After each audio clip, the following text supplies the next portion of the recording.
ভোরের কুয়াশা তখনও কাটেনি পুরোপুরি। ফ্রান্সের গ্রাভলিন সৈকতে একে একে ভিড় করেন অন্তত ৭০ জন মানুষ।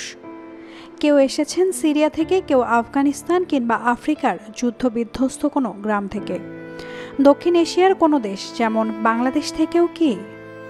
আসলে কারোরই পরিচয় প্রকাশ পায়নি, তবে সবাই পেছনে ফেলে এসেছে বোমার শব্দ, ক্ষুধার কষ্ট। অনিশ্চিত ভবিষ্যৎ থেকে পালাতে গিয়ে তারা এসে দাঁড়িয়েছে আরও অনিশ্চিত সমুদ্রের সামনে।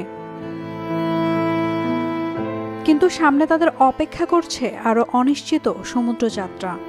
৭০ জন মানুষ, অথচ ভরসা মাত্র একটি ছোট্ট নৌকা।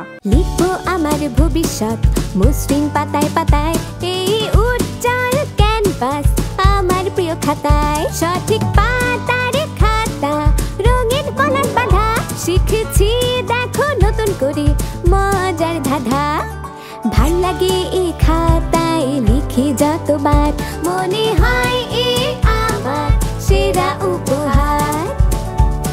বসুন্ধরা খাতা, লেখো তোমার ভবিষ্যৎ। নৌকা ছেড়ে যায়, সৈকতের বালিতে পড়ে থাকে ছেঁড়া জামা, পুরনো জুতো আর একটি ব্যাগ। হয়তো সেগুলোই ছিল তাদের শেষ সম্পদ। প্রতিটি জিনিস যেন বলছে তাদের না বলা গল্প।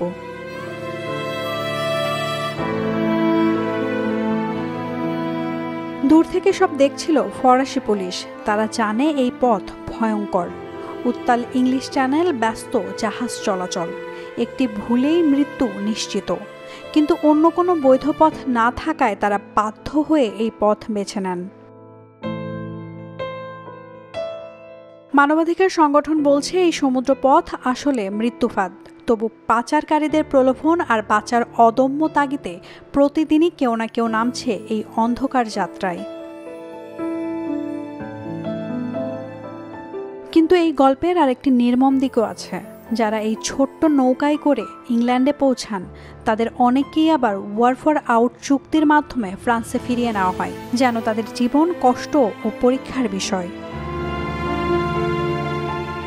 পাচারকারী চক্র ধরতে ফরাসি ও যুক্তরাষ্ট্র কর্তৃপক্ষ যৌথভাবে নজরদারি ও উদ্ধার অভিযান চালাচ্ছে। গ্রাভলিন সৈকতে প্রতিটি ঢেউয়ের সঙ্গে হারিয়ে যাচ্ছে নামহীন কিছু স্বপ্ন আর না বলা অনেক গল্প। নাওমিন নাসরিন, ডেইলি সান।